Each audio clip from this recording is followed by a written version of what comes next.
Aloha, my name is Julie Mitchell, and I am the Executive Director here at Ikahi Mediation Center. I'd like to welcome you to our Finding Solutions Growing Peace Brown Bag Lunch series.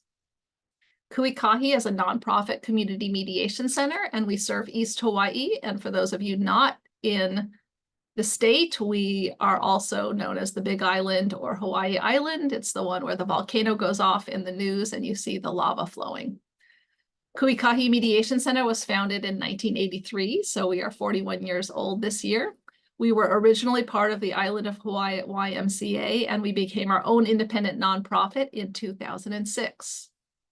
Our mission is to empower people to come together, to talk and to listen, to explore options and to find their own best solutions.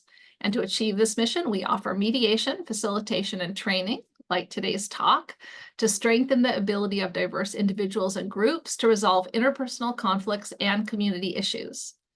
We are pleased to offer this free brown bag lunch series every third Thursday at 12 noon Hawaii Standard Time on Zoom.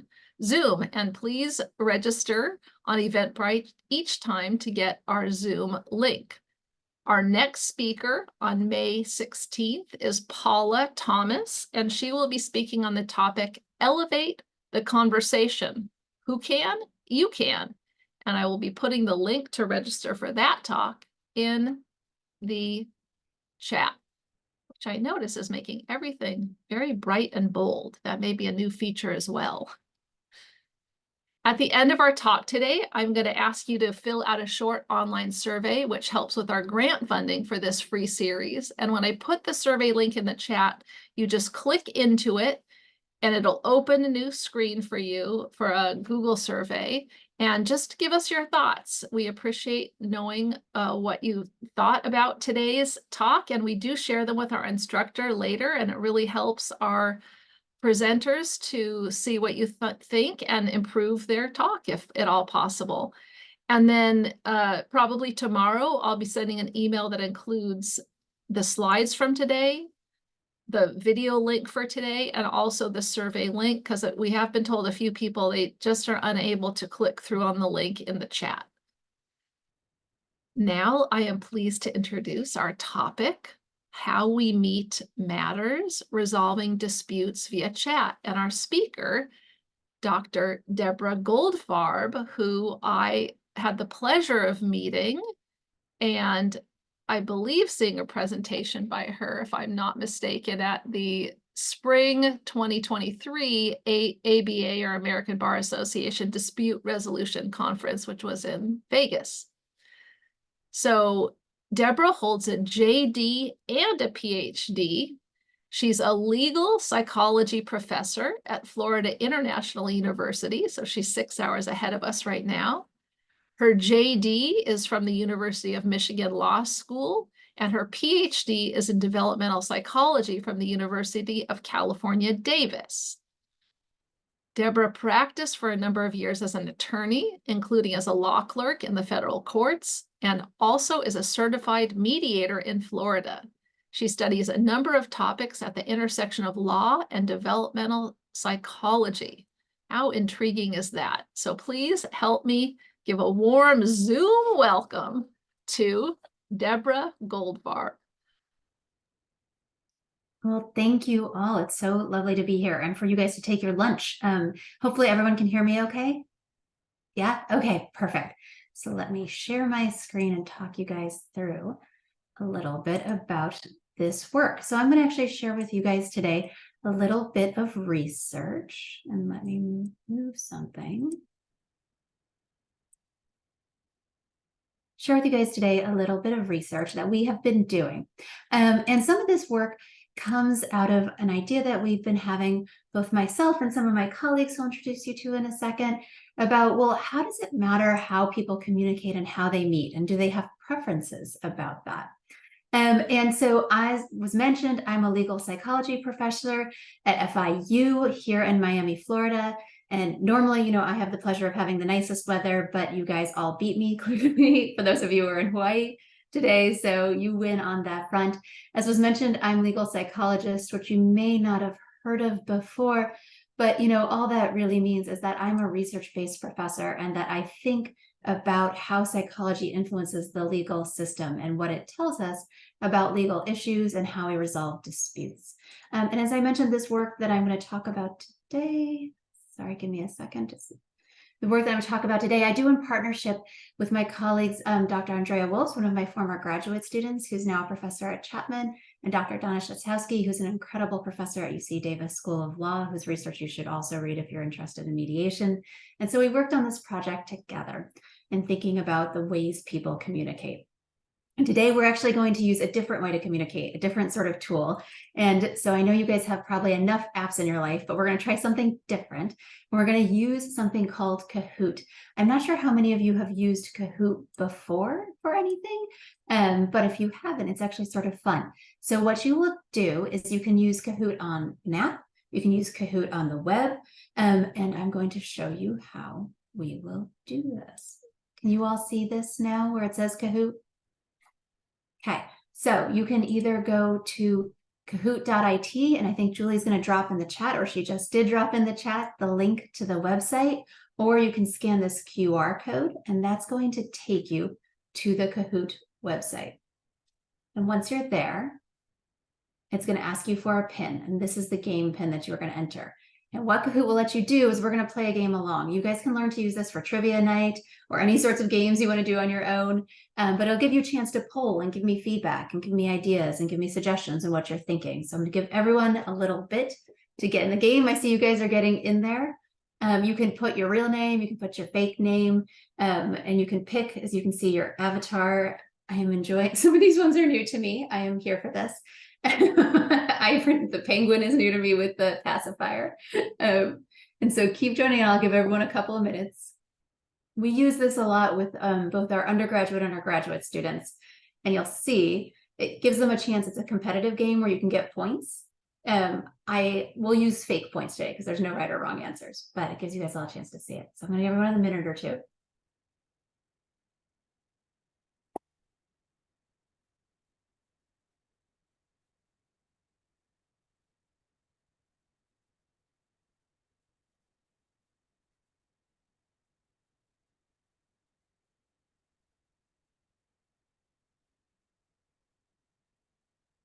PIN, Miriam, is 1247149. It's sort of here at the top if you didn't catch that. Oh, thank you, Rachel.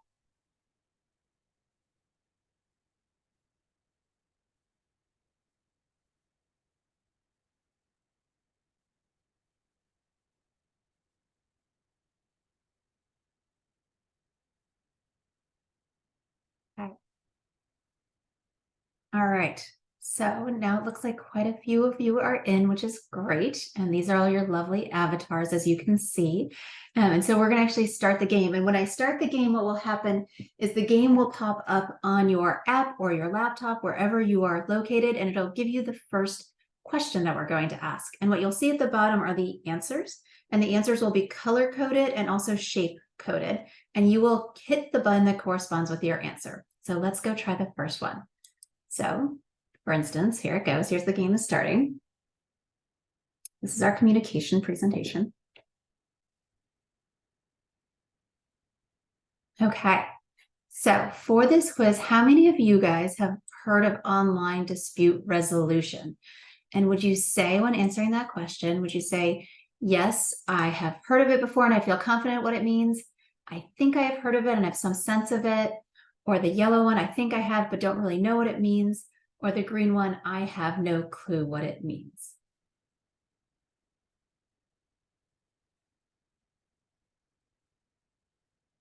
And there's a countdown here, but I'm going to give everyone plenty of time to answer this one. I've built in an extra minute just in case it's a little bit confusing for people the first time.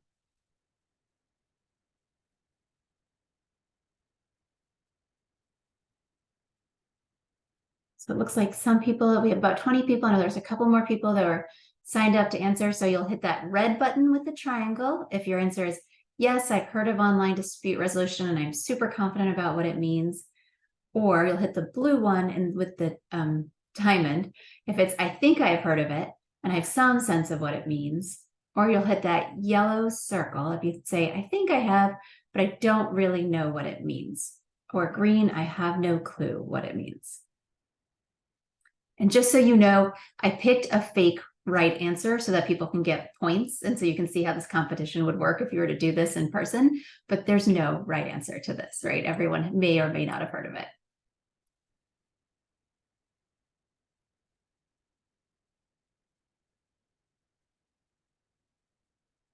Anybody have, is it not working for anyone? If it's minus circling as well, wait, saying.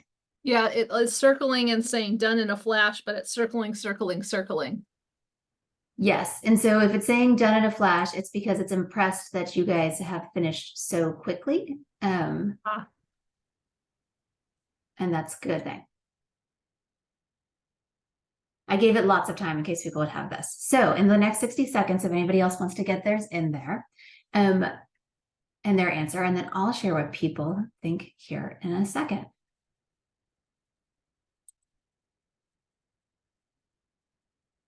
But what we find, and I'll show the answers after I share this part, is that, hopefully everyone can see my slides again, is that online dispute resolution, and as most of you guys, will take the Portuguese away. I teach a class in Portuguese some days.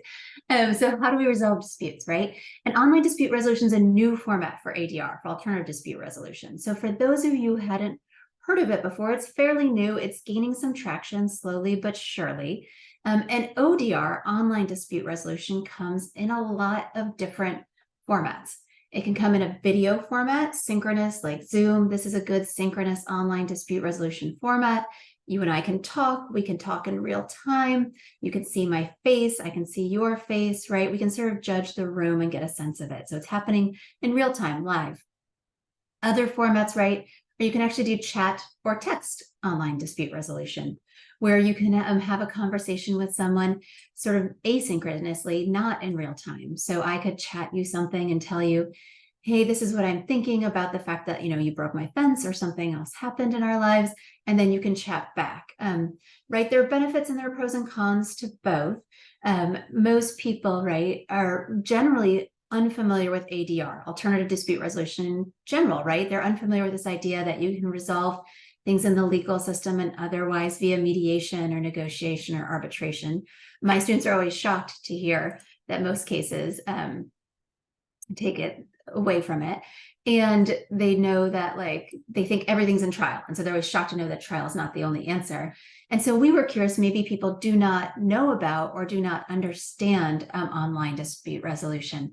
And Darlene, you said, is it free and does it take away the need for a live mediator? Do you mean ODR of online dispute resolution? Does it take away the need for a live mediator? Is it free? Some courts have instituted ODR in their own systems, right?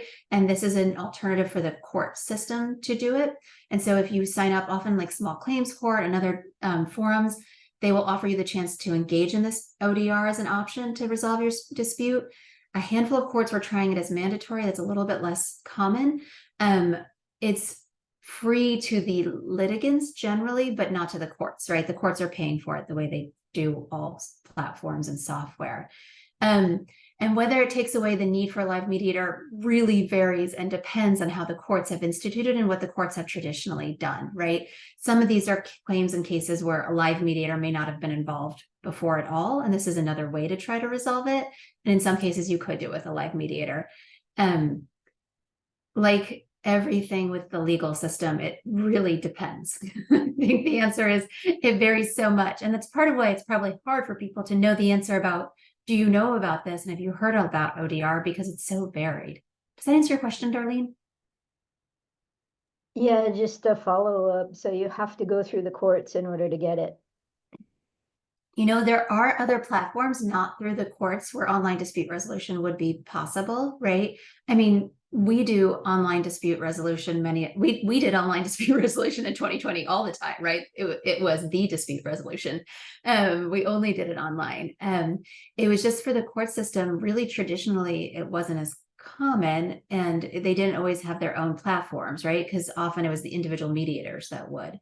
But there are commercially available software that you could, if you were interested, get access to for online dispute resolution with text and chat. I mean, Zoom is really video synchronous online dispute resolution. I don't know how many people, I know like it's so divided, right? Some people are still I did a survey a little while ago for the ABA and people are sort of divided, right? Some people are like, no, online's, that's what I do now. And some people are like, no, I love being in the room with someone. I feel like that's the best. And some people are sort of hybrid. I don't know what most people are here on the call. But yes, for some of you guys, this has just been dispute resolution since 2020, and that's how it's always going to be. Other questions before I go on?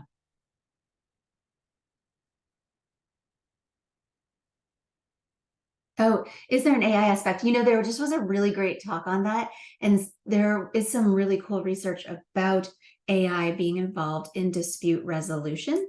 In general, they weren't being specific just to online, the one that I saw, right? Because the idea is, can AI help us figure out like what's the best solution here? Can they help us come up with more creative ways of resolving ideas? And some, I mean, Zoom now has AI attached to it, right? Where it can help you come up with summaries and things. So I think there can be AI to the different platforms, and there's AI in different ways. In the ones that we looked at for when we were designing the study, there was no AI with it. But part of that is because it's just so fast, right? The movement with AI has been so fast. And so when, in full disclosure, when we started this, we didn't envision that. So it could be, we didn't include that in the study. It's a great question, though. So what I'm going to do now is have you guys actually do your second Kahoot. And this is what you guys said. When it came to online dispute resolution, about 6 of you said, yeah, I feel super confident in what it means. 6 of you said, I think I have, and I have some sense of it. 3 of you said, I think I have, but I don't really know what it means. And 5 of you said, I have no clue what it means. And you are not alone. I talked to a lot of people about this work, and lots of people are very brand new to it. So can everyone see this still okay, the Kahoot up? I'm going to go to the next question. And that's the scoreboard. And the next question is, let's say you get into a car accident and you want to resolve it without insurance. I'm not suggesting this. This is not legal advice. This is not a great idea, maybe, but like, let's say you want to, and you want to do it just between the two of you, right? You and the person you got in the car accident with. How would you prefer to talk? Would you prefer to talk or just in person, being the red one with the triangle? Would you rather talk over the phone with someone, that blue diamond there? Would you rather talk via video conference, the yellow circle, or would you rather talk via text, the green one with the square? So if you get into a car accident with someone and you're thinking about how to resolve it, and you want to talk about it between the two of you, what do you think you would prefer to do? How would you prefer to talk or discuss with them? I'll give everyone a minute.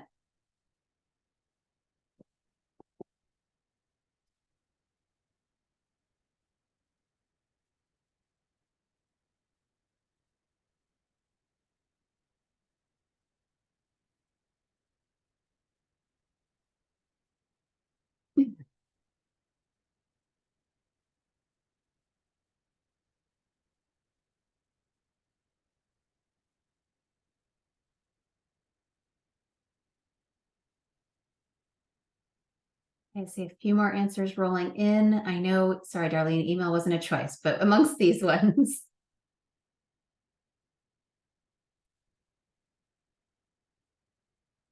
Last few seconds to get your vote in so we could see what people prefer. Okay, so most of you guys prefer in person, right? About 6 of you. 4 of you said over the phone, 4 of you said video conference, and 3 of you said text. Okay, well, let me change it up a little bit. Let's say for the next question, now let's say you sued them and now you're in the legal system, right? And this isn't just you guys talking. How would you prefer to talk to resolve the dispute? Would you rather talk in person, the red one? Would you rather talk over the phone, the blue one? Would you rather talk via video conference or via text? So the difference was before you guys weren't in court, but now you are in court, right? Which tends to be the sort of research that I focus on. I tend to think the most about once things are in the actual legal system. How does that, maybe it doesn't change it, or maybe alternatively it does change it. How would you guys prefer to talk to resolve the dispute once you are in the legal system and you guys have you've sued them? You are the plaintiff here.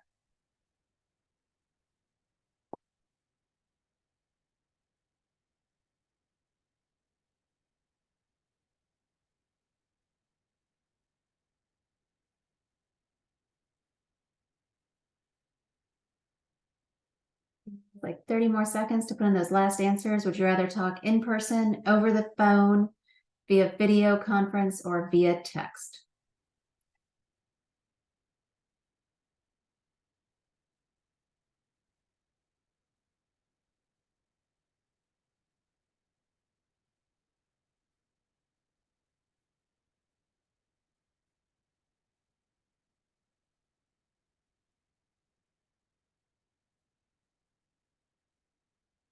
All right, let's see what people put.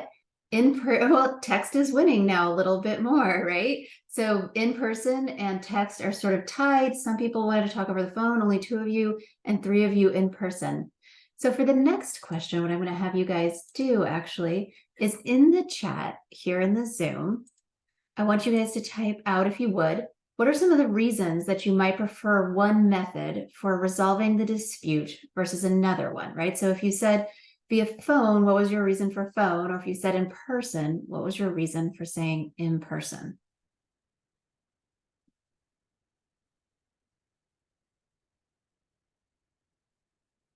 Ability to write notes that all can see. So for yours, email is because that way you sort of take notes for that. Does anybody else have any other reasons that they can think about that why they would rather do it? The formality of text. You like the formality of text. It can get too emotional. Paper trail. That's a lawyer after my own heart. I don't have to drive to the office. Yeah, right. Limiting and avoidant behaviors, documentation. Oh, easier to pick on nuances. Julie's saying that like when you're in person, you can make more of a human connection, right? And we find from the research that a lot of these things are true for when you ask other people, like what they care the most about and what matters to them. And one of the things that, like when you ask litigants what they care about, they say that they often like to have control. And this is my partner, Donna. Here are one of her papers. And they say they like to have control over the procedures, right? They want to have some sense or some way to actually participate and make decisions about it. They have control and decisions about how the procedures work, or that they have control when they choose that procedure. The procedure gives them control. Also, before the case, like litigants want to save time and money. Kenny pointed out it's convenient, right? Zoom is nice because you don't leave your house or wherever your workplace of business. You don't have to do that travel time. You don't have traffic. I don't know how bad traffic is for you guys in Miami, South Florida. It's not great. And so you can save time and you can do it where it is, and you actually save money. And as you know, dispute, when you're trying to settle a dispute and make money off of it, that's another thing to think about. And for the litigants, they don't have to take off work quite as long. They don't have to like figure out any of the travel. And so these are factors that we knew mattered, but we didn't know if they mattered for ODR, an online dispute resolution. And we knew that there was one more factor with online dispute resolution that might matter, that some people have said is really important. And that factor was whether or not you have an attorney make a recommendation. So let's say you're in this litigation, right? You are suing them about this car accident. And so in this car accident, you have a lawyer, and your lawyer recommends text-based ODR. They say, hey, the way to do this is to text them and to send them a message back and forth. So the question then becomes, does that influence your choice? Whatever your choice was before, right? Does it matter to you that your lawyer said you should do it? So is that a true that it influenced your choice? Yes, I think it's true that an attorney's recommendation would influence my choice. Or is that false? It wouldn't influence my choice. So true, blue, yes, I think the fact that my attorney thinks that we should talk via text matters. Or red, false, I don't think it matters what the lawyer thinks. I'm not adopting that opinion. I'm going to go with what I think is best.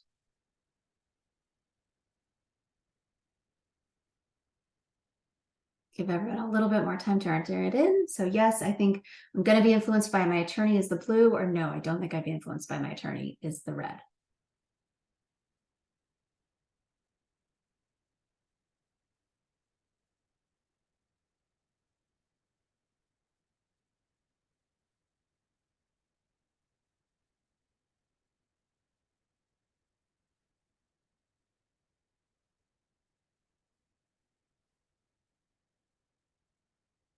Okay, let's see what people said.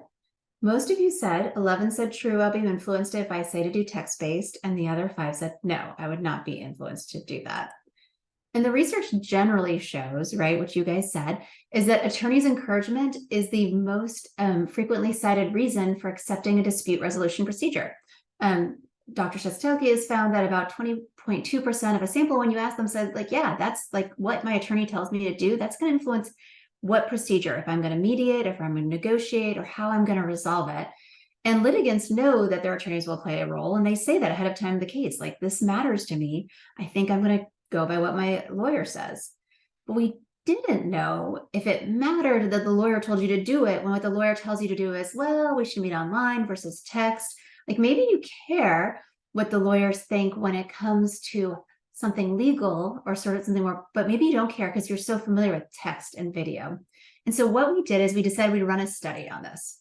And so, because this is what I do, I'm an experimenter and I love doing things like this.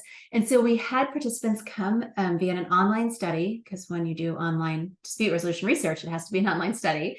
And we had them come in and they read 2 vignettes, 2 types of cases. One was a dispute resolution case and one was a breach of contract case. And then we said to them, okay, in these cases, what's your baseline preference for how you would resolve this? Would you rather resolve this via in-person mediation, where you sit down in the room and you talk like these 2 people here?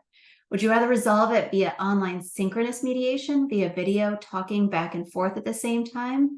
Or would you rather have it be asynchronous, where you chat and you text back and forth via, asynchronous communication? What we did was, in addition to having them do just the baseline preference, we introduced a manipulation so that for half of the participants, when they read the vignettes, the parties were cooperative, they got along fine, they're suing each other, but they're not fighting. And for half of the parties, they were hostile to one another, right? They didn't get along as well, and they had a little more animosity between them. And then the other thing we manipulated was, and I'm just going to skip this for now, is whether or not the attorney's advice matched the baseline preference. So they read the vignette, they say, I want to meet this way. And then the attorney gives them a few pieces of advice, and put within those pieces of advice was whether or not how the attorney thought they should meet. And for 1/3 of the participants, the attorney's recommendation matched theirs. And for 2/3, they got a different recommendation. So 1/3 of the people, if they said text, they got text. For another 1/3, they got video, and another 1/3, they got in person. And so what we were trying to see was both, does it matter how people talk about these things? And does it matter if their attorney tells them to do something different than what they originally want to do? And so after we manipulated all this, we then said to them, okay, after it all, what's your current ODR preference? Now that you've heard about your attorney's recommendation, what do you want to do now? Do you want to meet in person, via text, or via video? Does anybody have any questions about the procedure before I go on?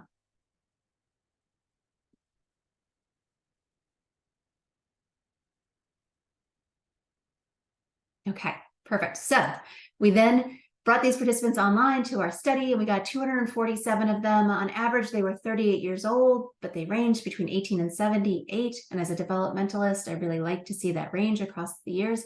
About 51% identified as male, 47% as female, 2% as other, and 1 preferred not to say. And we did have some diversity of representation. Of course, we can always work better, and this is not always indicative of every population in every state, South Florida being included. And what did we find? When we said, hey, how familiar you are? That first question you guys answered, are you familiar with online dispute resolution and these types of online dispute resolutions? And higher scores here, the bigger the bar, the more familiar they were. So if you look here, it's a 5-point scale. So above 2.5, right, means they're more familiar than not. So in person, people are like, oh yeah, I know I can meet to mediate. That makes sense to me. I can be in the room with someone. Via video, which is shocking because this data was collected after 2020. It's sort of shocking. They were like, maybe. I didn't know if I realized people were meeting via Zoom for mediation, which may be funny to you all because you all are like, I knew this like the back of my hand. But the average person, out there in the population is less familiar with this idea that there's video. And people were very unfamiliar with the idea that you might resolve a dispute via text, right? They had no sense that this is something that the court system is doing, or this would be a possibility for them to do.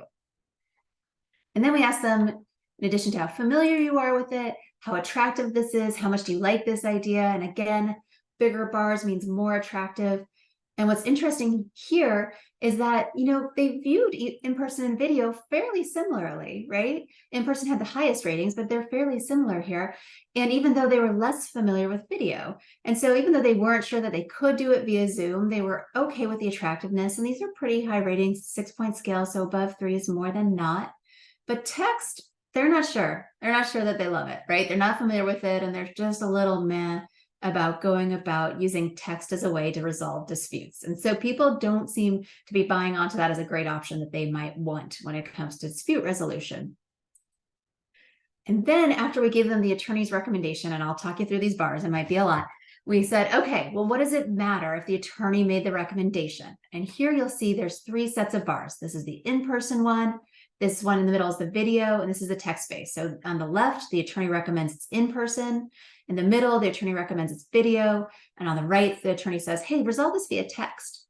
And you can see this blue bar. This is their ratings for in-person mediation after the attorney says meet in person. This is the green after the attorney says let's meet in person for the video, how much they like video. And this maroon is how much they like text after the attorney says meet in person.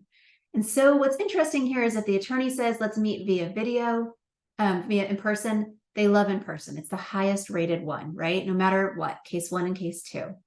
When it came to video, in general, when the attorney recommended video, the ratings went up and they liked it either, more so than the in-person or not a difference between the in-person.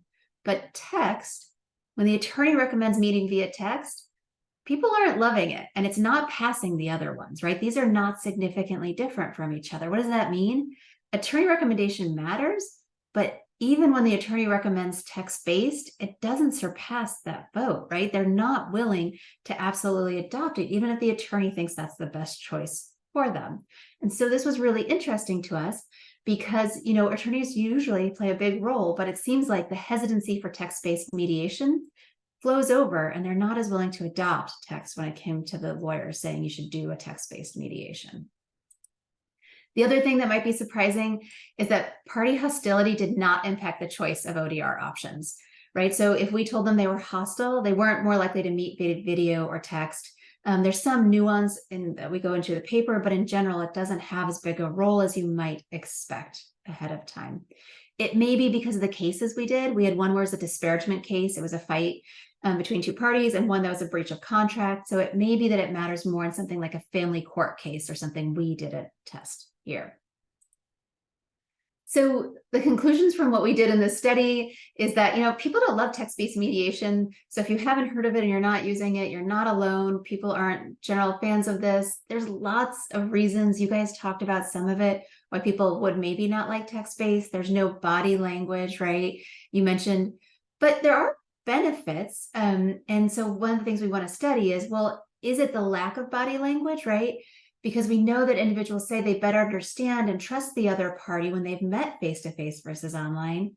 But maybe also people would learn if they found out they could love, they'd have a recorded conversation, right? They'd have a sort of paper trail when it's text-based. It's all there. It's all in the history. And maybe it's better for parties if they have a way to say, I know that's exactly what you said, because you said it here in the text chat.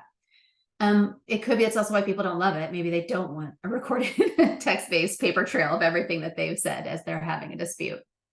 We also know that attorneys matter, and people who are helping guide people through the legal system matter, but it seems to matter less, and it's muted when it comes to text-based mediation, and people don't love the idea of chatting their disputes out. Maybe with time this will catch on, and so we're thinking we can repeat this, but right now people aren't loving it. So what are the implications? Parties are going to hesitate to use text-based ODR. So if you are thinking about using text, you're going to have to educate them and work with them and help them understand that this is a possibility and for them to think about what does this mean to them. So thinking that through, you'll need lots of encouragement and they'll have to understand exactly how text-based works. And you can also think about, well, how can we modify the online environment? Maybe there are things we can do to bring some of the things people love, and you guys mentioned about video, to this text-based chat so that people can sort of feel more comfortable in a text-based environment. We also discovered, right, that attorneys matter, right? And we are very curious, how do we keep lawyers up to date? How do we keep other mediators up to date? And we have a series of research in my lab on micro trainings is what we're calling them. They're pretty much TikTok videos. They're like 4 to 5 minute videos. And we found that they're pretty successful in training lawyers and jurors. And hopefully we'll see in the future judges and other legal actors about legal concepts. It's actually a really great way to do these trainings. You don't necessarily need as long of a time. You can do these really sort of interesting and powerful micro trainings. And we're hoping to translate that to see how well it works here in this context. So that is the work that we did. It will be published here soon, any day now, but we want to make sure we're sharing it with all of you, people like you guys who are on the sort of front lines working with people to resolve disputes, to help people think through, well, what's the best way? What are people most comfortable with communicating when it comes to thinking about modalities? And so now I'm going to pause with the last couple of minutes I have left and see, are there any questions that people have? Lori, what is the motivation to promote text-based ODR? I don't want to speak for all the courts, but what I would say is that it's for the same reason we like video. It's that it saves some time and money. And it's also nice for people that you don't have to find a time where everyone can meet at the same time. The idea is that like this way people can resolve and respond to things when it works for them, whatever their work schedule or life schedule might be. There's also some discussion I've seen that if we write it out, like, maybe it gives us a chance to reflect a little more on our statement. Maybe we're a little bit more careful in what we're thinking. It gives us a chance to think thoughtfully. Maybe if it's something very like, what do we want to respond with a dollar amount, right? Like, what can we do? Like, are there ways we can get more creative with our solutions? And we know from research on type 1 and type 2 processing, it can be good to get people to slow their thinking down a little bit. We actually get more creative, we get better solutions. And so by having someone write it out and maybe not respond quickly, you might actually get some better response. There's no work on that yet. Let's see, Mark, are the texts generated during mediation admissible if the conflict ends up in court? I've never seen a party decide on this, and I don't want to say like I've seen this in there, but it wouldn't be a party admission, but there might be a way to get it under a hearsay. But it's a cool question, Mark. I am going to put one of my law students on seeing what courts are doing with this. It usually, if it's a mediation, it depends on the state, but in most states that I have practiced in, mediation and dispute resolution conversations are protected. In this research, it was all online court discussions. So they would be protected as confidential mediation communications pursuant to the court rules wherever you're practicing. Whether or not it's protected outside of a court dispute resolution context, you'd have to be careful and know your state rules on that. How long is the process with text-based? Rachel, that's a great question. We don't know the answer yet to that. It's too that I know. I've not seen research on how long it takes. In some courts, what they're hoping to do, and they're discussing in like family courts, right? Some of these cases go on for a long time and parties are in constant communication, parents and across that. So it could take a while. I don't know any research. That'd be a cool research question about the process. Kevin said, do you think it's generational and in the future there will be different ways of thinking? We didn't find generational within our data, right, with age. And as a developmentalist, that's a great question. I do think that maybe we'll get more. And, it's funny, Kevin, actually going back to another study that I just published where I was asking parties to recall contacts in an online format with an interviewer or without an interviewer. There's some work maybe showing that it's helpful generationally actually for older adults, maybe to not have the interviewer because there's less pressure to respond right away and it gives you a chance to sort of think things through. But that's a different setting. It may be generational and it may just be time, right? That like we all are getting better at different things. And the pandemic forced us all to get very good at Zoom, better than we ever thought we would be. We would like to keep tracking it though and see if it changes. Susan asked, are certain types of disputes that work better with this form of dispute resolution? There is the Pew Center for has done doing. Nobody that I know of has come up with better, right? Like we thought potentially, maybe party hostility would matter, right? Want to communicate with someone. Maybe you don't want to be in the same room with someone who's hostile with you. Or alternatively, maybe you do want to be in the same room with someone who's hostile with you because you want to get that trust going and that connection. So far, we don't know the work on that. How do you consider, Kenny asked, the general public lack of knowledge and experience in the legal system rather than the concept of ADR? And so, Kenny, I guess your question, maybe let me say what I think you're asking, and maybe I'm getting this wrong, is like when people aren't familiar with the law in general, how do we then work with them in a text-based situation? Is that what sort of what you're thinking?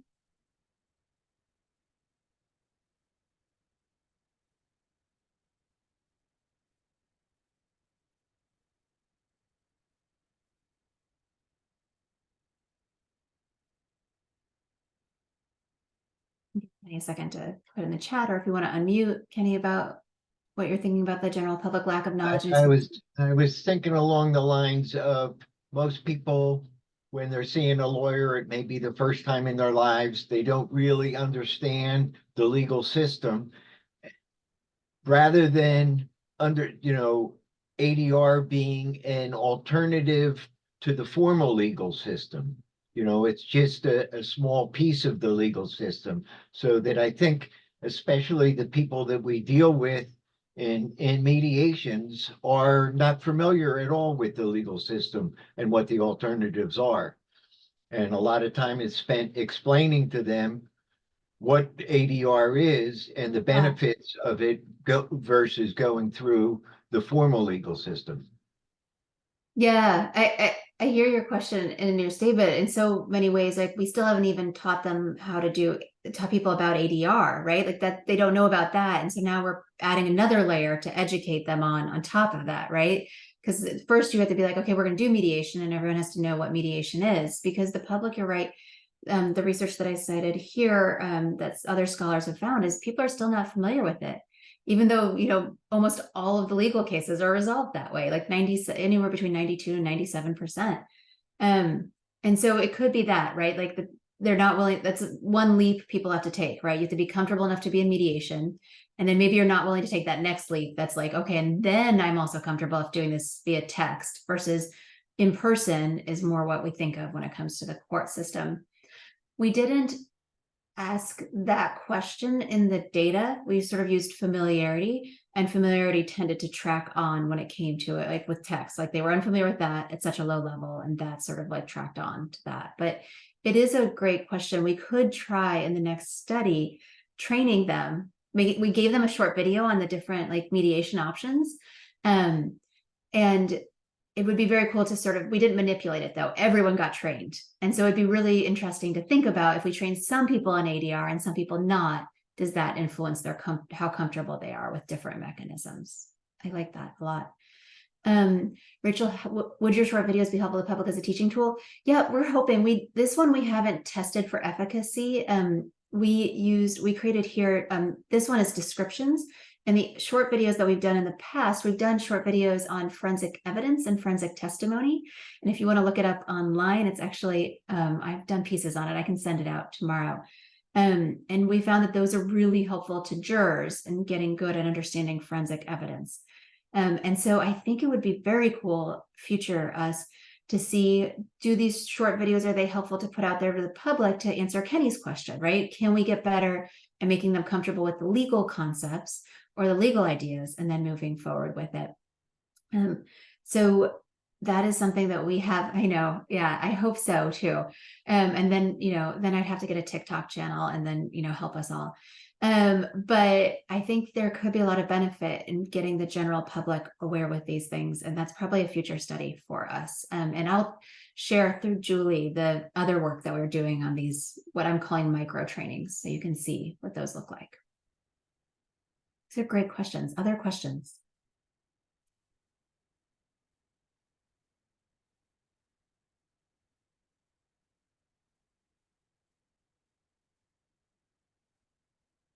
If not, I will turn this back over to Julie, as I know she has some final comments and things she wants to share. Thank you all for your time. I greatly appreciate it. And thank you all for everything you do in the communities. We are really passionate about this area because we think it's so vital to the legal system and beyond. And you guys are on the front lines helping people. So we really appreciate that. And Julie, I'll turn it back over to you. Well, I've been sharing some interesting links into the chat because I thought folks might be interested. So some of you may not know, there is a pilot program on online dispute resolution in our small claims courts on all the circuits in Hawaii State. And it's for people who do not have an attorney, and they're only in a dispute with one other person, so it wouldn't cover multi-party disputes, and they're not businesses. So it's already happening in our courts, and it's a pilot program because it launched circuit by circuit by circuit, island by island by island. So they're still studying the results, and the mediation centers have met with the organizer of that program to try to gain some information about it, to understand how it's working, because the mediation centers weren't necessarily, there's 5 nonprofit community mediation centers in the state of Hawaii, and collectively we contract with the judiciary to provide services to the judiciary. So here on Hawaii Island, there's Ikahi Mediation Center serving East Hawaii. I see some of the folks who are connected with West Hawaii Mediation Center they serve the west side of this island. There's Maui Mediation Services serving Maui and Molokai. There's Kauai Economic Opportunity Mediation Program serving Kauai, and on Oahu, there's Mediation Center of the Pacific. So I do know that some of the results, this has been a little while since I've heard some of the results of the pilot program, so I can't draw them all up just in my mind. I know some of the benefits that they were noticing is that a lot of people do use them after hours. So they're not using them during the business day when courts are normally open. So if you go here in Hilo, the clerk's windows are only open during the day, and they close at about 3:30 or 4. So if you can't come during that time period, you either have to take time off work or leave, or rearrange your schedule so that you can be there during those times. So I think that some of the benefits they're seeing is people are largely using them in the evenings or on the weekends when they have time. And there is a whole set of videos, because you were just talking about the videos. So I put the how-to videos. And so I was looking this up all online, and how-to video, how to file a claim, how to register for ODR by the plaintiff or by the defendant, how to use ODR to negotiate, create additional terms and offers, creating a settlement agreement, reviewing a settlement agreement, filing your settlement agreement, finalizing your case after reaching an agreement, filing additional documents in Turbo Court Hawaii. That's the software is being used. You know how there's like TurboTax, this is Turbo Court. And it's a software that's a general software that has been specialized for Hawaii. How to negotiate with multiple parties and requesting a dismissal in ODR by plaintiffs only. So I think, part of the impetus behind this has to do with that we're a very litigious society. A lot of people are filing court claims for all different issues all the time, and the courts are overwhelmed and cannot handle all these cases. Not only that, I mean, all the judges that we work with, and the judges are very supportive of mediation. I mean, I've not yet met a judge in Hawaii who thinks, oh, I don't like mediation. They really value the mediation centers, our mediators, who are largely professionally trained volunteers, and our staff members, because the judges know that in court, they are obligated to rule strictly on the law. They don't have time to hear a lot of the backstory around why certain issues are coming to court. And they have a lot of procedural rules they need to follow. And in mediation, we have a lot more time to listen to people and to try to find creative solutions that are not necessarily bound by court procedures. I don't know how to say it exactly. It's not that we're not bound by the law. It's just that we have a lot more flexibility in mediation to work things out. So I'll give you a couple examples, which is if you were dealing with a money owed in mediation, you could negotiate the amount that was owed and come to an amount that's different than the claim that was made in court. You could, wheel and deal with one another and get an $1,000 debt down to $500, let's say. And then not only that, you could work out how a payment plan might run over 5 months for $100 a month. And if there's any late payments, you could come up with a payment penalties or things like that. Whereas if you go to court, you may be awarded the $1,000. It's just that you have no way then to collect it. You would have to go back to court to try to garnish someone's salary or, try to do some other legal actions to collect it. So I think that they really support dispute resolution processes. And I think ODR, the online ODR, is one way they're trying to handle it.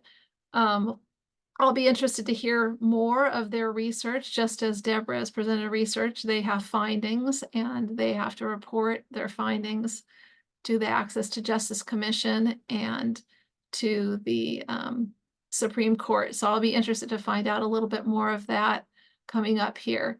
So I just thought I'd share a little bit about that because it relates to exactly what Deborah was sharing with us. And I do see some other mediators on the Zoom. Any of you care to share anything? Charity, I saw you unmuted your video. Do you want to share anything?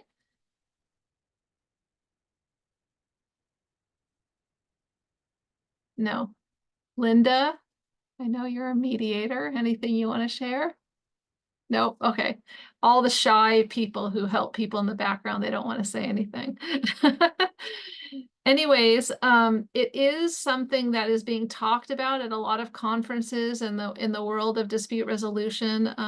Different modalities, using AI to help with dispute resolution, using ODR, and a lot of people are looking at it and studying it and seeing, is this effective? How and in what circumstances?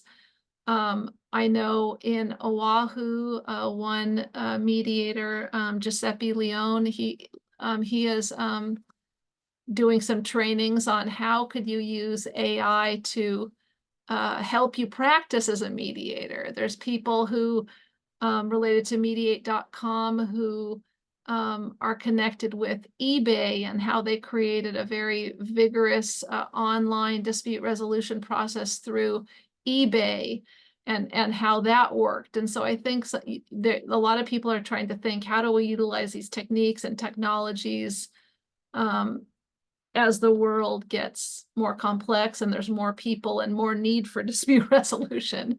I don't know, does that spark anything that you wanted to add, Deborah? Well, yeah, I was thinking, one of the things we didn't talk about today that there is value in mediation, right, that we didn't think about for text-based is the value of the apology. I don't know if you guys have seen that in the work you've done, right? But there's incredible work out of the University of Illinois about the value of the apology and changing the nature of a dispute. And I wonder, it's fascinating to think about, does the apology matter more? Is that where body language is really the most powerful versus text is sort of that ability to reach, reconciliation when it comes to that. So what I did think of something, Julian, thought of something now I can study. So I appreciate that. It'll be very fun to think about. Is the apology as effective via text in online dispute resolution for a fight?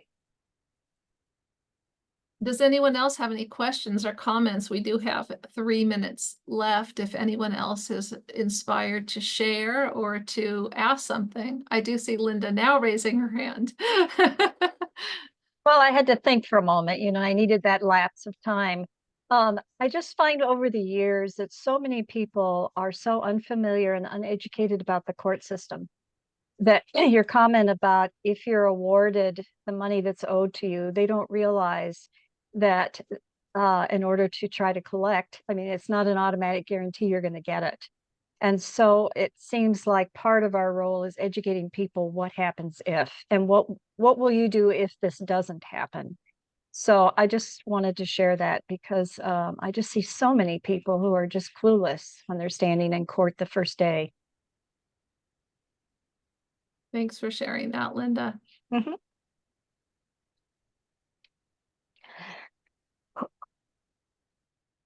Any other comments or questions? Oh, I see Lori. Hi. I was just tickled a little bit by Deborah's last question about whether the apology is actually and the acknowledgement may be more valuable. My mother was here yesterday and talking to me about a recall that happened on a medical equipment device that she had, and that she'd been waiting for 3 years to hear from them. And she said, you know, the worst thing is they just didn't even apologize.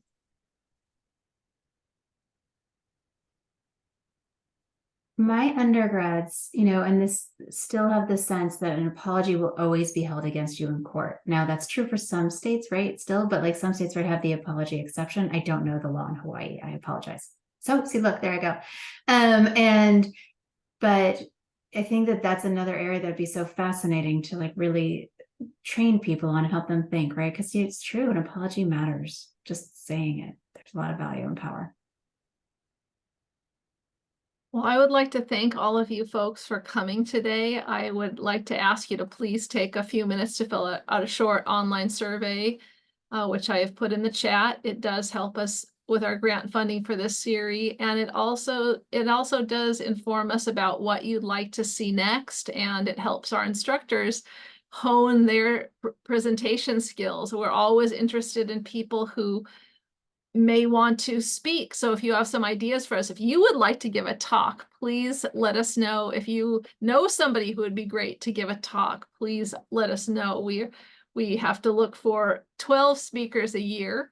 And the good thing about Zoom, right, from online, is that because we've moved from being in person in Hilo, we were limited usually to speakers on this side of the island and attendees who live nearby. And the benefit of Zoom is I can have someone like Deborah, who's a 6 hours time difference, bringing her expertise to us, mostly in Hawaii.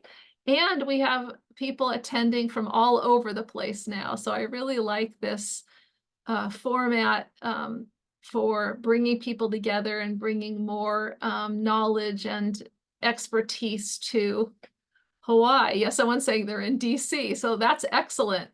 So if you don't mind to give another appreciation for Deborah in your Zoom way, we'd appreciate it.